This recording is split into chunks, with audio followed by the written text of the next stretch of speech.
Seigneur a mis sur mon cœur ce matin de vous parler de l'obéissance. Ça ne gêne pas si je suis ici. Je vous trouve un peu loin de moi, ça va? Donc, si vous étiez proche, allez rester là. Mais vu que vous êtes un peu loin de moi, j'ai tendance à m'approcher de vous. Merci encore au pasteur Johnny et son épouse, à l'équipe qui nous accueille ce matin. Et le Seigneur a mis sur mon cœur de parler de l'obéissance. De l'obéissance à Dieu. Je n'ai pas fait d'affiche, mais j'aurais pu le faire. Les bienfaits de l'obéissance à Dieu. Ça fait du bien d'obéir au Seigneur. Ce matin, je ne viens pas vous annoncer des choses nouvelles, c'est peut-être des choses que vous savez déjà, que vous avez déjà entendues, mais il y a sur mon cœur de parler de cette réalité spirituelle, les bienfaits de l'obéissance. J'aimerais vous encourager pendant cette année qui commence, et même au-delà de cette année, parce que ce n'est pas un message simplement pour le mois de janvier, c'est un message pour tous les jours. Marcher avec Dieu, marcher dans l'obéissance. Marcher dans l'obéissance. Est-ce que vous savez que vous le vouliez ou que vous ne vouliez pas, vous obéissez toujours à quelque chose ou à quelqu'un. Vous obéissez forcément à quelque chose ou à quelqu'un.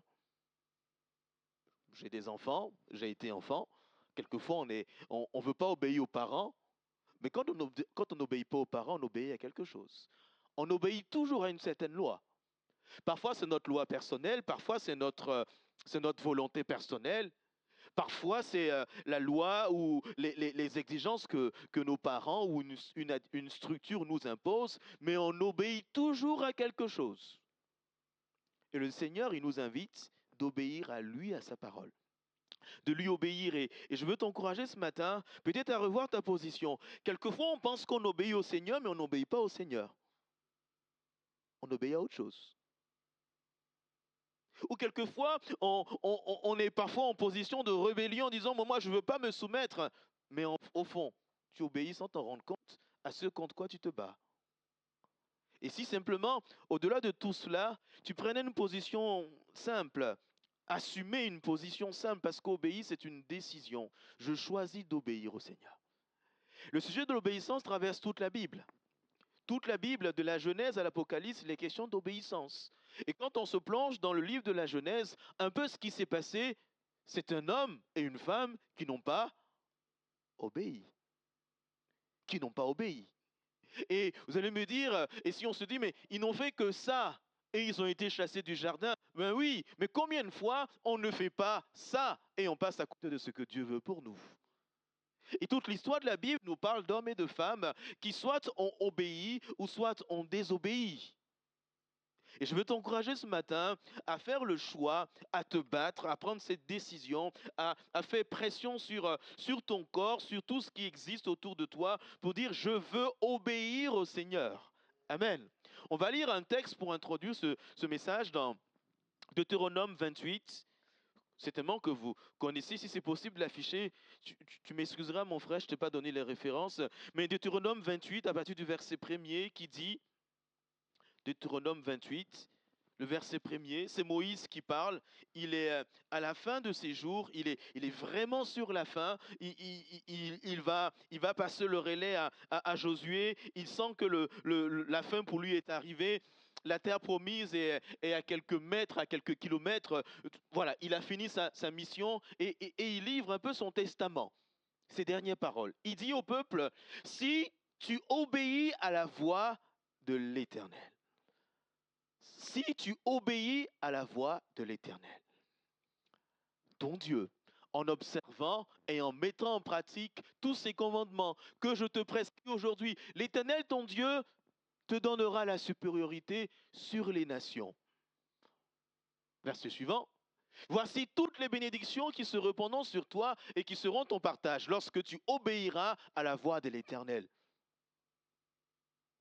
Ça arrive.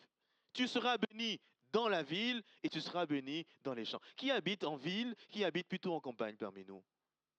Est-ce que vous croyez qu'il y a une bénédiction pour ceux de la ville ou ceux de la campagne?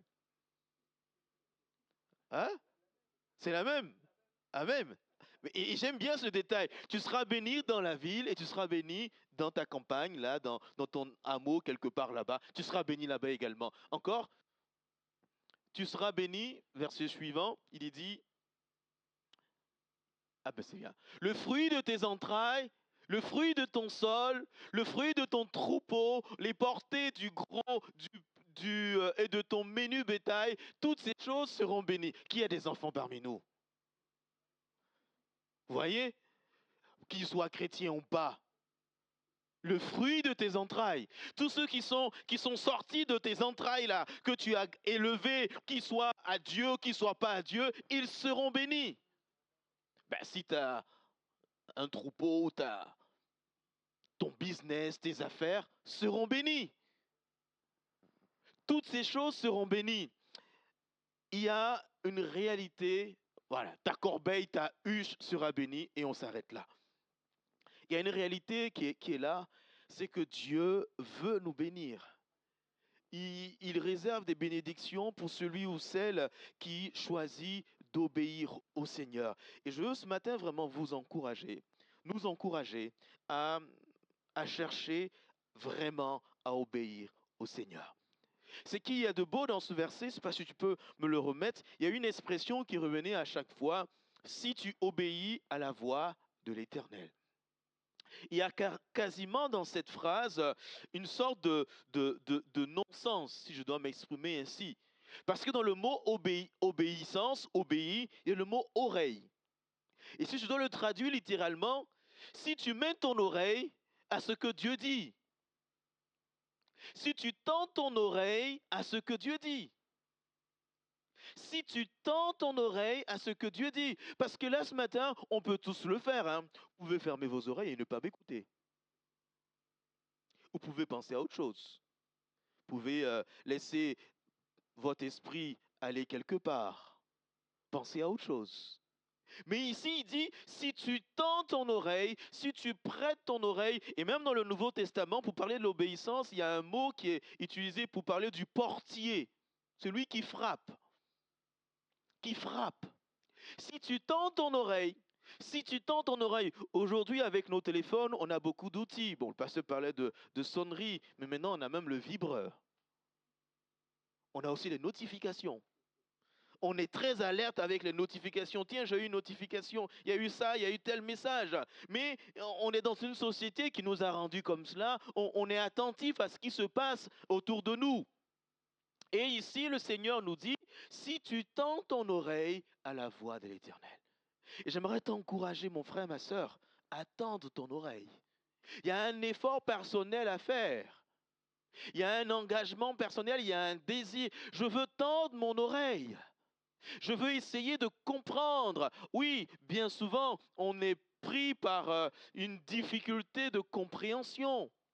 Et je ne veux pas mettre qui que ce soit mal à l'aise, mais quelquefois, on a peut-être besoin de voir voilà, merci pour le mot. Parce que souvent, j'entends pas, Seigneur.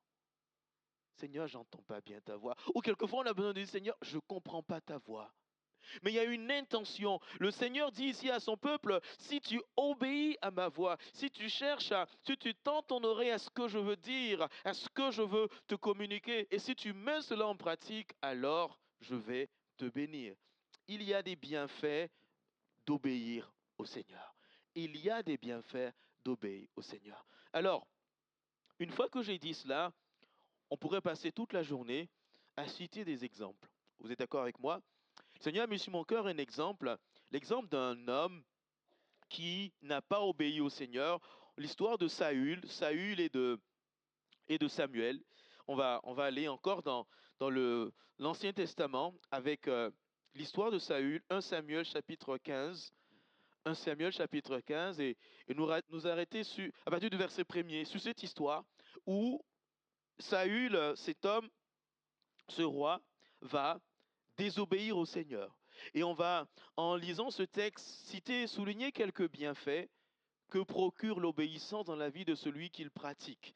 D'accord? Ça va, vous êtes avec moi, ça va? C'est bon, c'est clair? Je parle parfois un peu vite. Donc, si c'est trop vite, vous levez la main et je vais prendre le temps de répéter. On lit ensemble 1 Samuel chapitre 15. Vous suivez avec moi, soit sur les écrans ou avec vos Bibles. Samuel dit à Saül, c'est moi que l'Éternel a envoyé pour t'oindre roi sur le peuple et sur son peuple et sur Israël. Écoute donc ce que l'Éternel dit.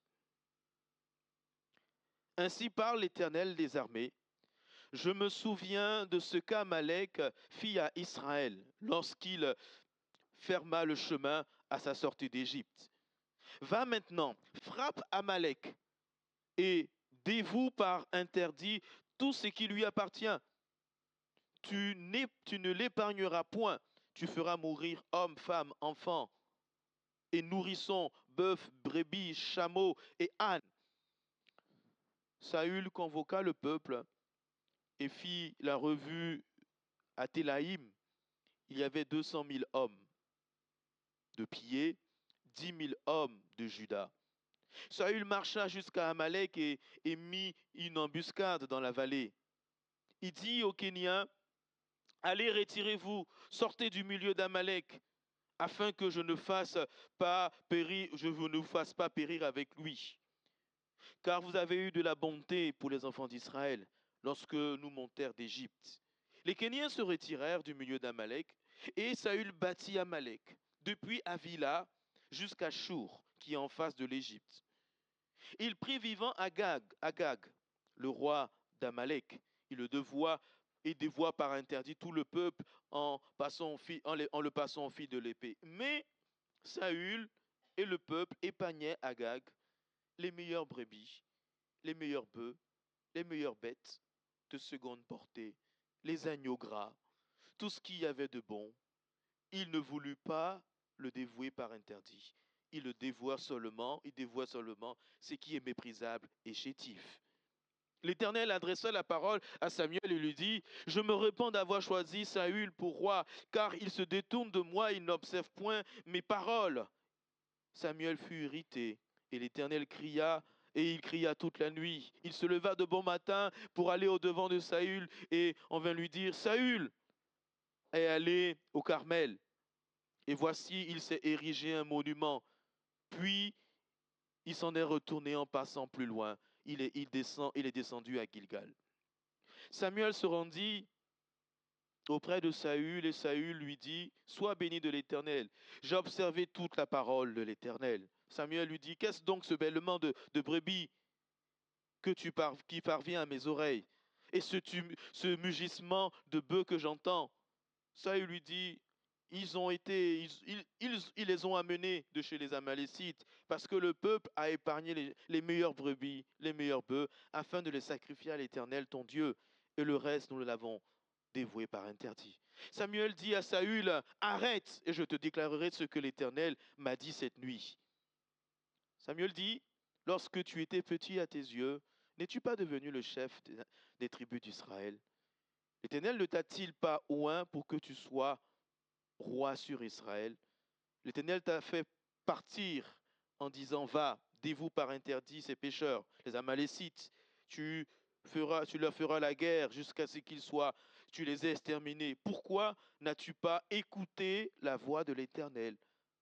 Pourquoi t'es-tu jeté sur le butin? Pourquoi as-tu fait ce qui est mal aux yeux de l'Éternel? Saül répondit à Samuel, j'ai écouté la voix de l'Éternel. J'ai suivi le chemin sur lequel m'envoyait l'Éternel. J'ai emmené Agag, le roi d'Amalek. J'ai dévoué par interdit les Amalécites. Mais le peuple a pris le butin, le butin des brebis, des bœufs, comme prémisse de ce qu'il devait dévouer, afin de les sanctifier à l'Éternel. L'Éternel trouve-t-il du plaisir dans les holocaustes de le sacrifice, comme dans l'obéissance à la voix de l'Éternel? Voici l'obéissance vaut mieux que les sacrifices, et l'observation de sa parole vaut mieux que la graisse des béliers. J'ai voulu prendre le temps de lire cette histoire parce qu'elle est saisissante. Voici un homme qui reçoit Saül, roi d'Israël, qui reçoit un message de Dieu, un message clair, une mission claire, une volonté claire. Vous savez, la parole de Dieu, elle est claire, elle est simple. Elle est simple, parfois on a du mal à la comprendre, à accepter, mais le message est clair. Quelquefois, c'est nous qui cherchons à surinterpréter, mais va détruire Amalek et tu dévoues par interdit toute la population d'Amalek. Saül reçoit ce message, il part, tout se passe bien. Dieu ouvre les portes. Il détruit Amalek, mais il ne fait pas totalement ce que Dieu attend de lui. Vous savez, comme Saül, on est tous un peu dans cette situation.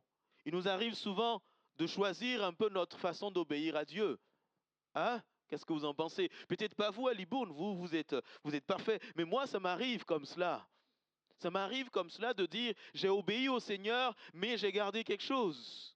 On prend Dieu comme une balance. Oui, sur 10, je donne 9 à Dieu, je garde 1. Et comme j'ai donné 9 à Dieu, on se dit, ben, je donnais le plus important. Non, avec Dieu, c'est tout ou rien. Une obéissance partielle, c'est une désobéissance. Le Seigneur attend de nous une obéissance totale. Alors Saül va partir, il va partir et il va revenir avec, bien sûr, il a fait ce que le Seigneur attendait de lui. Certains me diraient, il a fait 99%. Il a fait, ou si vous voulez, 90% de la mission, mais il y a eu le 1%. Et dans ce 1%, il y avait le roi d'Amalek qui est resté, Agag. En plus du roi d'Amalek, il y avait tout le butin, il y avait voilà, les bonnes parties du pays. On s'est dit, on le ramène. Et ce qui m'interpelle dans ce texte, c'est ce que Samuel va lui dire. L'Éternel prend-il du plaisir dans l'holocauste, dans l'odeur des sacrifices?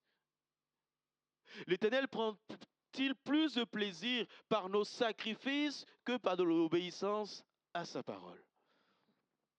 Arrêtons-nous un peu sur cette phrase. Des sacrifices, on peut en faire. Qu'est-ce que vous en pensez?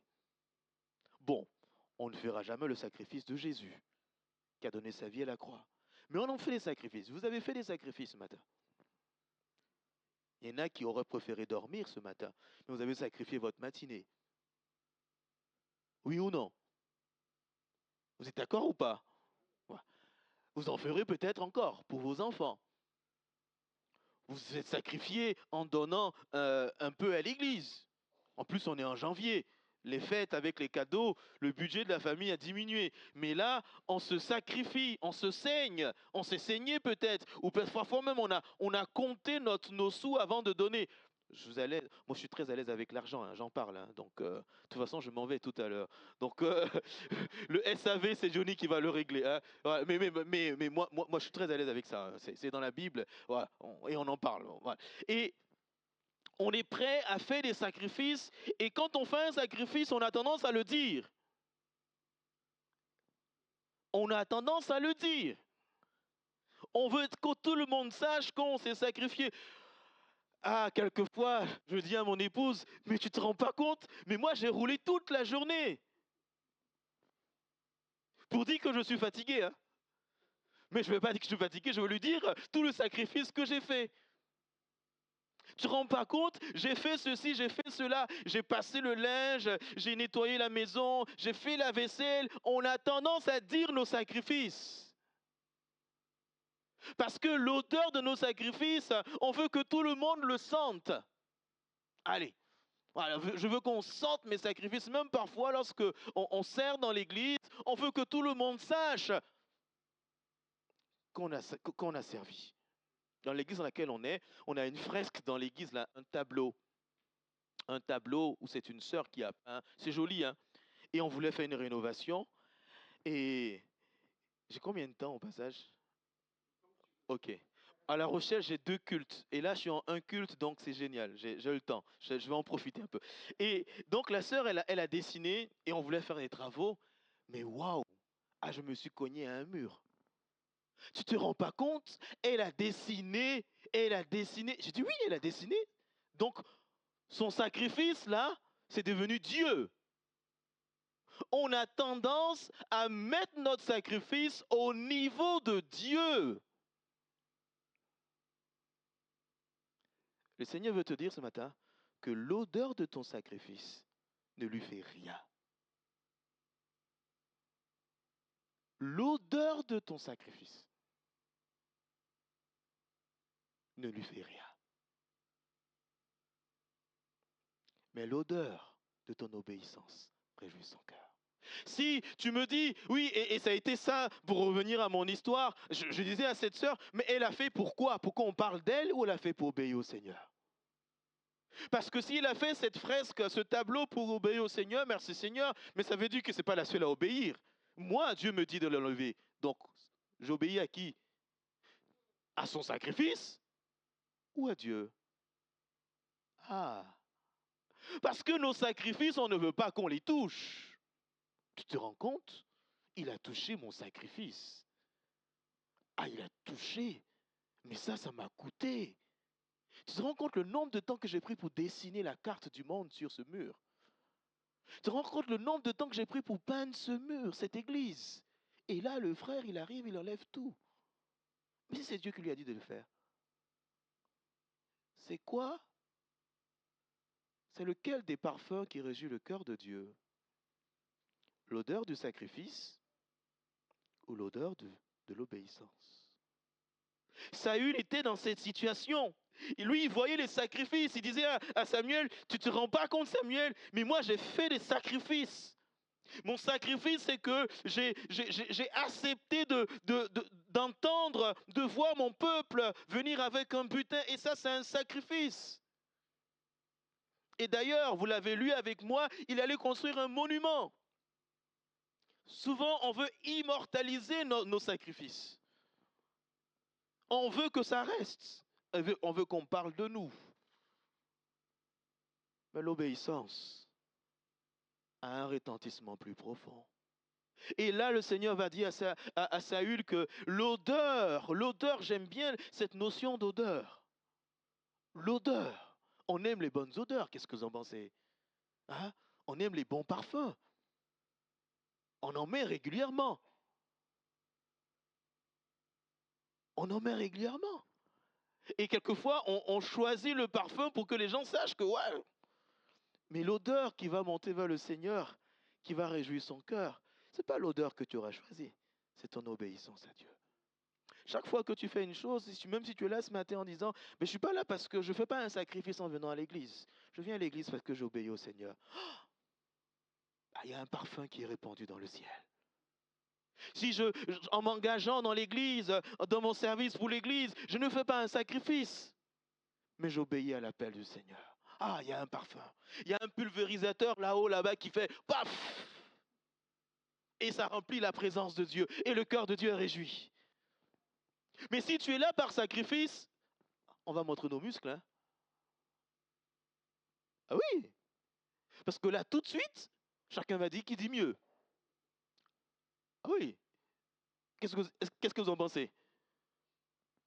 Quand j'étais, avant d'être pasteur à la Rochelle, j'étais pasteur à Rodez. Vous connaissez l'Aveyron? Ouais. Et à l'église, il y avait un couple qui faisait 1h30 de route venir à l'église tous les dimanches matins. Quand on parlait de sacrifice, je pense que eux, on peut s'humilier pour dire chapeau. 1h30 pour venir à l'église. Alors, il faisait pourquoi? Il le faisait par obéissance ou par sacrifice. Ah, par sacrifice, c'est lourd. Mais par obéissance, ils sont au même niveau que celui qui habite à 2 pas de l'église et qui vient également dans la présence de Dieu. Et j'aimerais ce matin t'amener à comprendre que le Seigneur attend l'odeur de ton obéissance. L'odeur de ton obéissance. La bonne odeur de ton obéissance.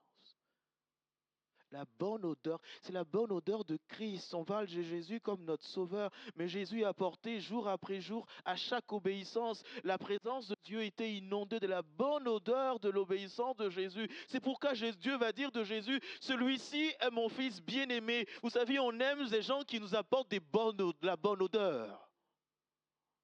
Pourquoi prenez-vous le même parfum qui sent bon à chaque fois? Parce que ça sent bon, non? Mais plus je vais être celui-là qui fait monter vers le Père la bonne odeur de mon obéissance. Mais c'est normal qu'il y ait sur ma vie quelque chose de différent parce que je réjouis son cœur. Amen. Est-ce que vous êtes avec moi ce matin?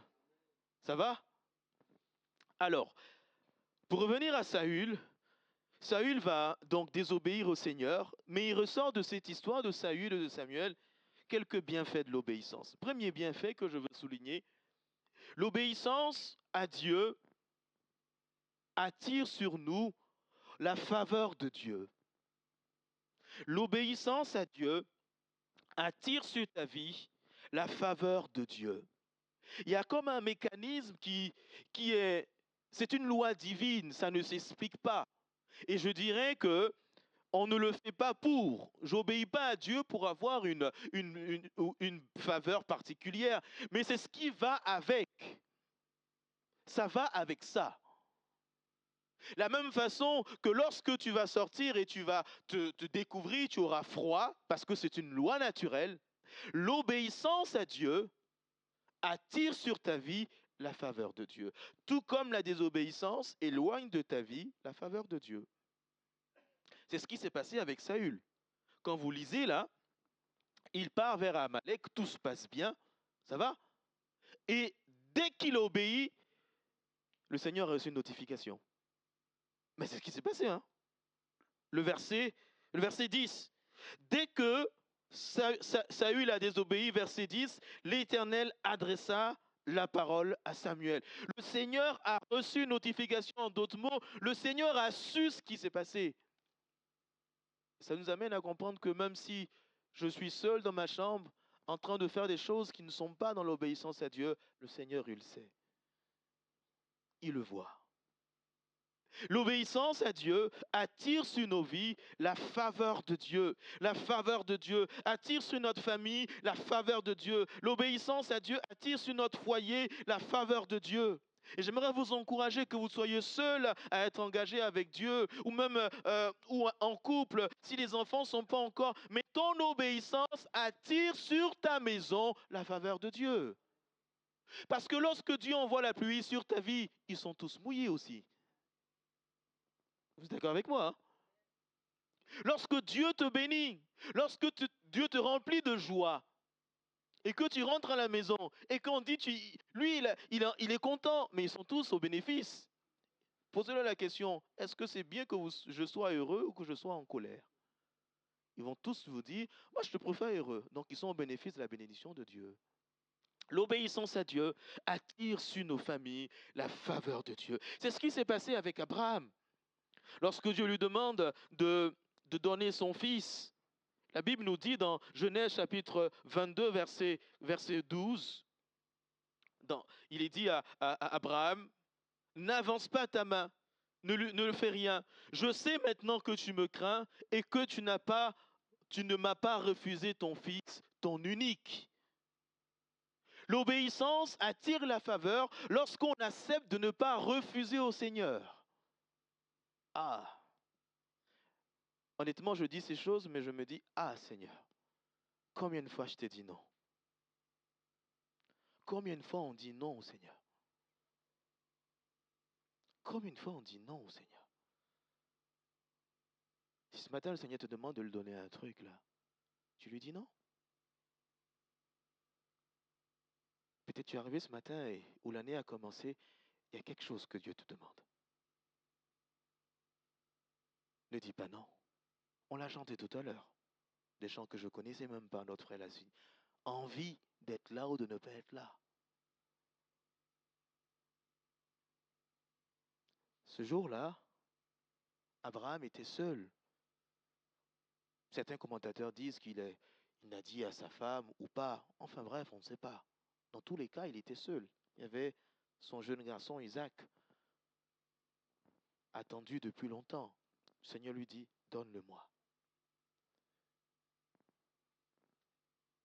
On a souvent une idée un peu bizarre. Moi, vous l'avez vu, hein, je suis africain, ça se voit. Ça se voit, hein? Vous l'avez remarqué que je suis africain. Hein. Ouais, ça se voit et je suis, je suis originaire de la Côte d'Ivoire. C'est bizarre, je dis originaire. Originaire, avant je disais je suis ivoirien, parce que maintenant on est intégré en France et avec les éléments administratifs qui vont avec. Je suis originaire de la Côte d'Ivoire et souvent on a souvent des clichés sur ces chrétiens ou ces enfants de Dieu qui viennent de cette partie de l'Afrique, en disant parfois ils sont un peu trop exubérants. C'est comme ça. Un jour, toujours en Côte d'Ivoire, j'ai une de mes tantes elle était à un culte, et je ne dis pas ça pour, je ne sais pas dans quelle situation Johnny est, je ne sais pas, mais je vous dis franchement, la pensée est sur mon cœur, et je vais être dans l'obéissance, peut-être c'est pour quelqu'un. Et cette tante-là, il recevait un pasteur. un pasteur venant d'un village là-bas.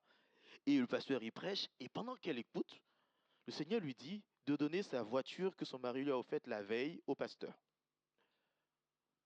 Et elle nous le dit, j'ai dit, mais Tati, tu es... Moi, je n'étais pas encore converti, hein. J'ai dit, mais Tati, qu'est-ce qui se passe?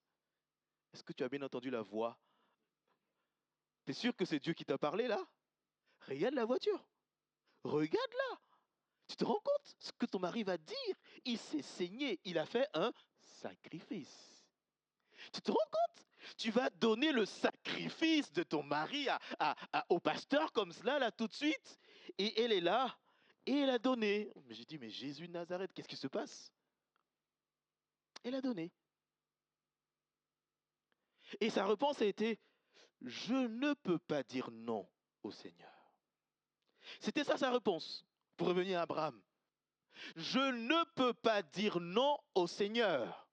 Et obéir à Dieu, c'est ça. Je ne peux pas dire non au Seigneur.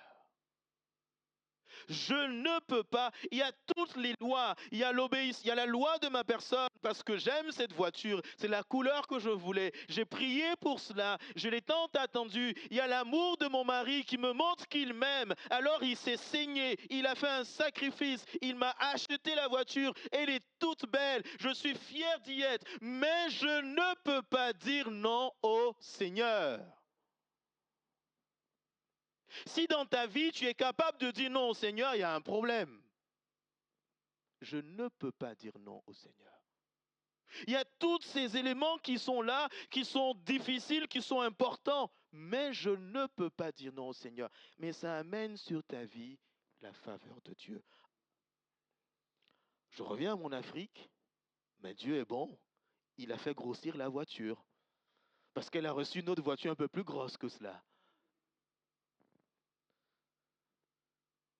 L'obéissance attire sur ta vie la faveur de Dieu. Et c'est ce que Dieu va faire à Abraham. Dieu va dire à Abraham, parce que tu ne m'as pas refusé ton fils, voici je vais te bénir. Tout comme Saül, parce que tu as refusé, je vais te retirer ma faveur. L'obéissance à Dieu attire sur nos vies la faveur de Dieu. Mon frère, ma soeur, en cette année qui commence et même au-delà, je t'encourage à obéir au Seigneur. Et même si tu es seul à obéir, à chaque fois que tu obéis, pense à la notification que le Seigneur a reçue. Ah Seigneur, t'as vu. Et la faveur de Dieu vient sur ta vie. Deuxième bienfait de l'obéissance, vous êtes avec moi, ça va?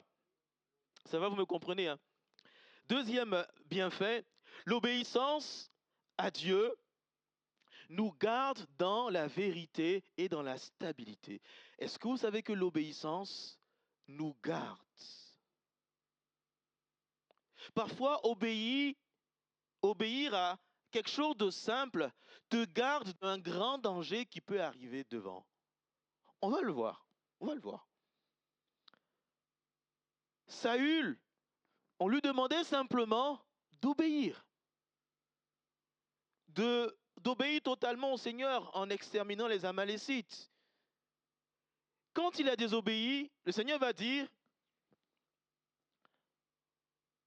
au verset, il dira à Saül, c'est Samuel qui va lui dire, l'Éternel aurait affermi pour toujours ton règne.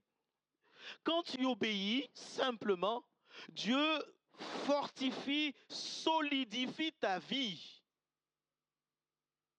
Tu deviens plus résistant. Tu deviens plus incontournable, indéboulonnable.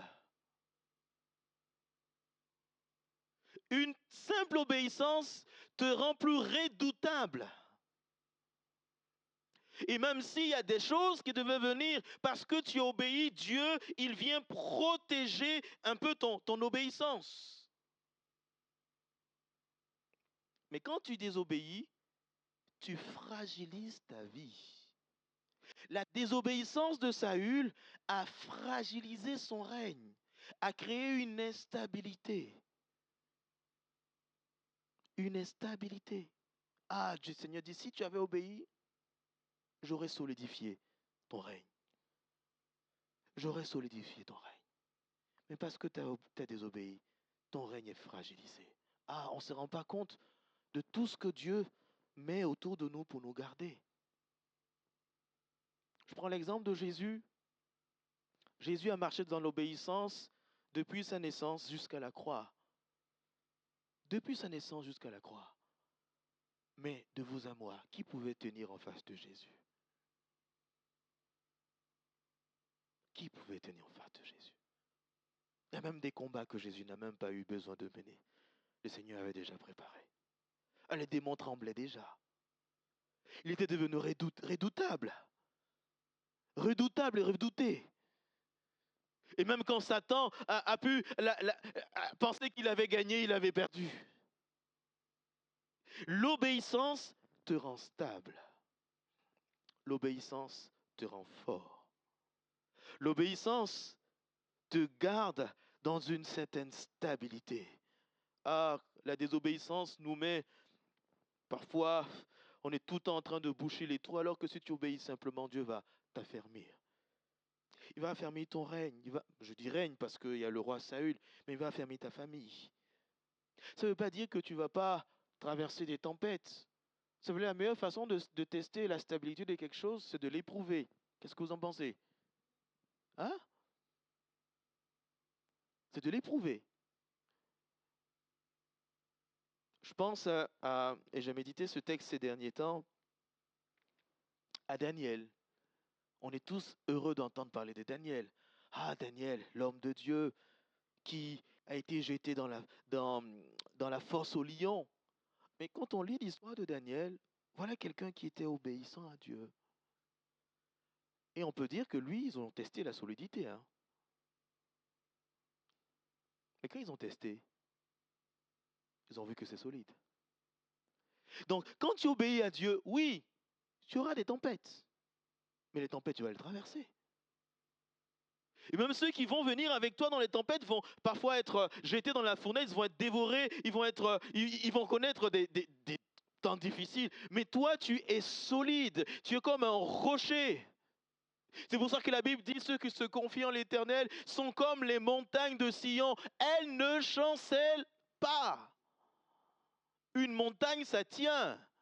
Chaque fois que tu obéis, vois-toi comme une montagne qui se solidifie, qui s'installe, qui est là, qui est fixe et qui tient malgré la tempête, malgré les vents. Mais chaque fois que tu désobéis, c'est un coup de marteau que tu mets dans ta montagne.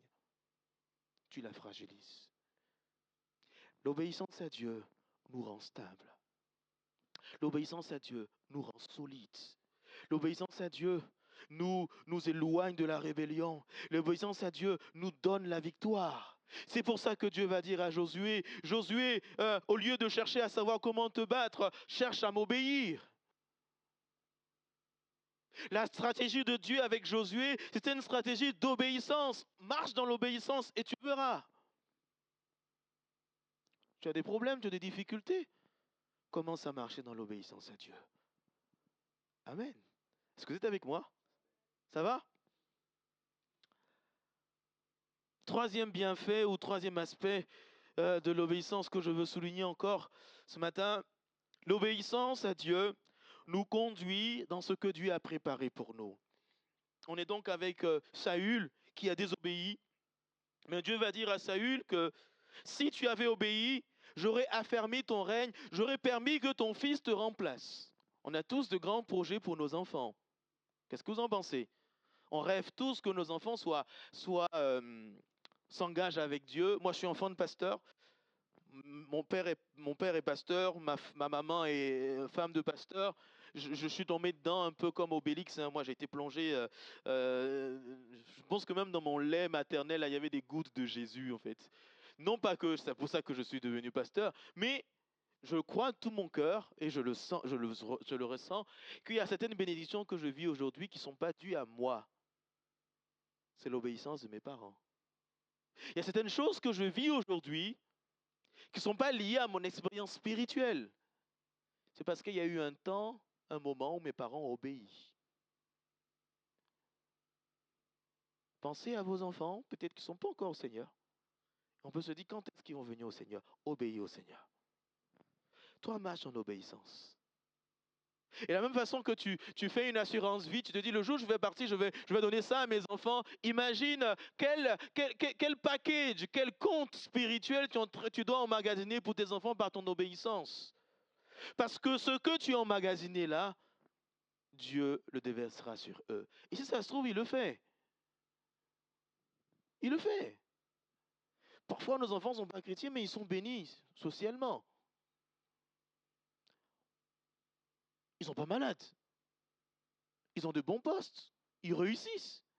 Mais il y a ce petit détail, ou bah, ce n'est pas un petit détail, mais ce détail, ils ne sont pas encore au Seigneur. Ça va venir. Mais ils marchent dans l'obéissance. Et Dieu va s'occuper des siens.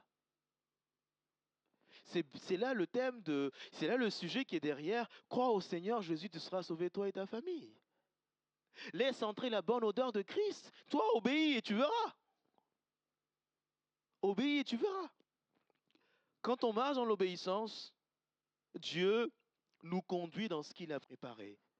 Et Dieu va dire à Saül, Saül, si tu m'avais obéi, j'aurais tout fait, j'aurais fait le nécessaire pour que ton fils devienne roi à ta place. Mais vu que tu m'as désobéi, quelqu'un d'autre doit prendre sa place. J'ai lu il y a quelque temps une histoire, c'est l'histoire de deux serviteurs.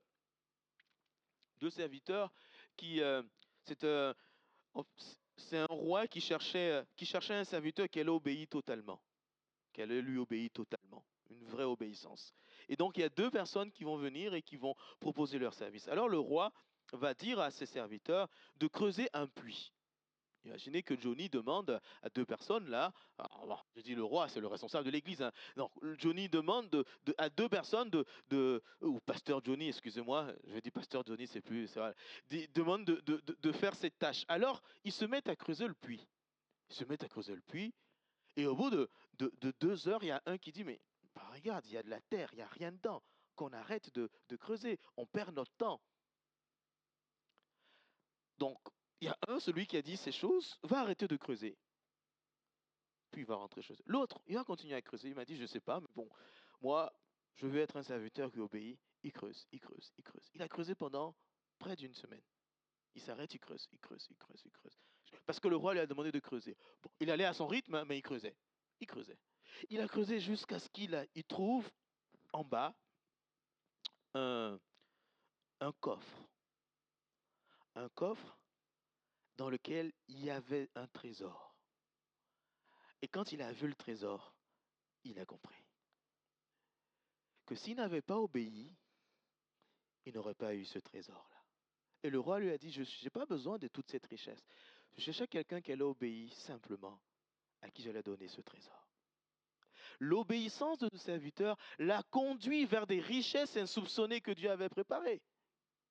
Son obéissance et, je dirais, son engagement, sa persévérance dans l'obéissance l'a amené à saisir ce trésor. Oh, ce monsieur, sa vie a changé. Ah bah oui, un coffre rempli d'or. Mais l'autre, il a tout perdu parce qu'il n'a pas cherché à obéir jusqu'au bout. L'obéissance à Dieu te conduira dans ce que Dieu a préparé pour toi. Et quelquefois, on aimerait savoir, Seigneur, qu'est-ce qui se passe derrière? Seigneur, pourquoi tu me demandes de faire ceci? Pourquoi tu me demandes de faire cela? Et à force de poser des questions, on oublie de faire les choses simples. Obéis simplement. Fais simplement ce que Dieu te demande de faire. Fais seulement ce que Dieu t'appelle à faire et tu verras ce qu'il a prévu pour toi. Si l'obéissance nous conduit vers ce que Dieu a préparé pour nous, la désobéissance nous éloigne de ce que Dieu a préparé pour nous. Oh, combien de familles, combien de vies, combien de chrétiens parfois sont pleins de tristesse, ils essaient de rattraper, mais combien de personnes ont pris des directions dangereuses parce qu'ils n'ont pas cherché à obéir au Seigneur, ils sont laissés porter par une autre loi, la loi des choix personnels ou la loi de l'orgueil, la loi de certaines valeurs qui sont respectables, mais qui ne sont pas ce que Dieu attend d'eux. Mon frère, ma soeur, ce matin, cherche à obéir. Cherche à obéir. Je termine mon message ce matin avec ce verset. C'est possible de l'afficher. Hébreux 5, verset 8. Hébreux 5, verset 8, et après on va prier. On va prier. Hébreux 5, verset 8, il parlait de Jésus. Il est dit, bien que fils, bien qu'il fût fils, est-ce que vous pensez que vous mettiez le verset d'avant? Ça sera plus clair. Voilà.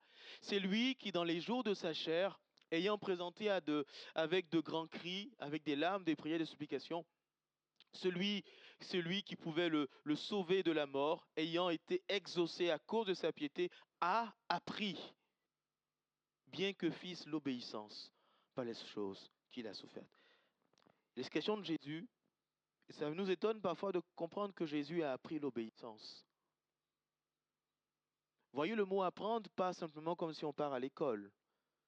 Apprendre l'obéissance, c'est chercher à le vivre chaque jour. Oui, Jésus a appris l'obéissance, mais quelque part, Jésus a pratiqué l'obéissance chaque jour.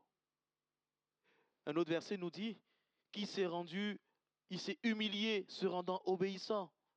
L'obéissance nous amène à vivre l'humilité. Et l'humilité nous maintient dans l'obéissance. Jésus a appris l'obéissance. Jésus a vécu l'obéissance chaque jour avec Jean-Baptiste. Au moment du baptême, lorsqu'il fallait être baptisé, il a dit à Jean-Baptiste, il est convenable que ce soit toi qui me baptises. Des choses simples, des choses de la vie. Une soumission à l'autorité face à Jules César, donner à César ce qui est à César, aux disciples, chaque jour, à chaque instant. Parfois, on voit l'obéissance, moi je veux obéir à Dieu lorsque les choses seront allées d'un certain niveau. Lorsque Dieu va me demander de faire ça, là je vais obéir.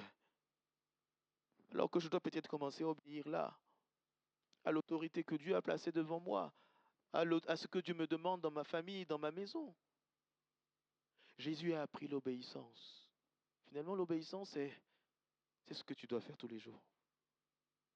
Je veux t'encourager ce matin à apprendre l'obéissance. Tu veux rentrer dans ce que Dieu a préparé pour toi, apprends l'obéissance. Tu veux vivre des exploits avec le Seigneur, apprends l'obéissance. Tu veux que la faveur de Dieu soit sur toi au point que tu n'aies même pas à le dire, à la présenter, apprends l'obéissance. Tu veux que Dieu bénisse ta famille, apprends l'obéissance. Tu veux que Dieu te bénisse en ville, dans les champs et autres, apprends l'obéissance. Si tu obéis à la voix de l'Éternel. On va prier quelques instants.